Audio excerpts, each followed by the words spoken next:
Let's continue to read. Zechariah chapter 11. Open your doors, O Lebanon, so that fire may devour your cedars. Wail, O pine tree, for the cedar has fallen. The stately trees are ruined. Wail, oaks of Bashan, the dense forest has been cut down. Listen to the wail of the shepherds. Their rich pastures are destroyed. Listen to the roar of the lions. The lush thicket of the Jordan is ruined. Just in this little first part of Zechariah chapter 11, there is a lot here.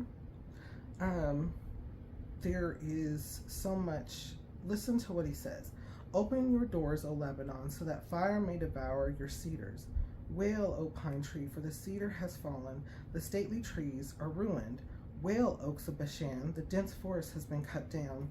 So in this, he's talking about, one thing that you can take from this and see is talking about leadership. He's talking about the authorities during the Old Testament, the people who were in power, who were leading their people astray by allowing them to do wickedness, to worship false gods, to despise Israel and Judah, and see that the Lord knows these things and is at work and is always at work. I heard it again recently. The Lord works in the background, and I'm always like, I understand our thinking, our humanistic thinking of that, about something working in the background because we can't see it. To me, that's incorrect. The Lord is always at work in the foreground. Just because we can't see it doesn't mean that it's in the background. If you read English-wise, the definition, it's like something hidden behind a wall, something that is doing something that we are not going to see, whereas that's not necessarily the case. We just don't know it. The Lord is always at work. He is always at work in the foreground. He is always going before us. Think of how I think about it is the people of Israel during their Exodus.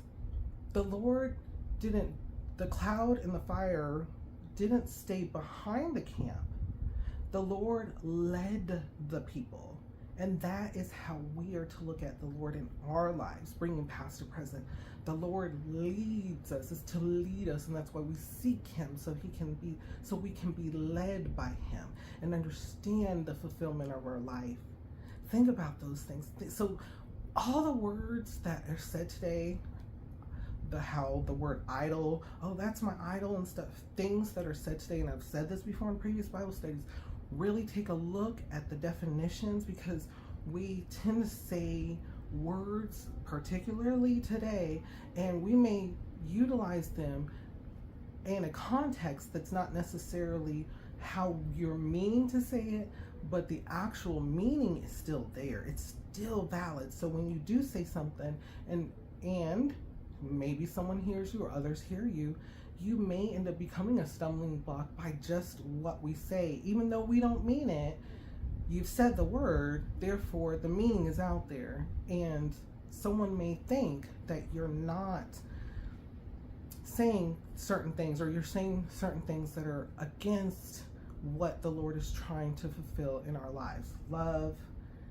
peace, bringing people together, people spreading the word and the gospel, and understanding that we do have a living Lord. Before we go on though, what kind of thoughts or feelings come to your mind when we read over this? How does it make you feel, and what does it make you think?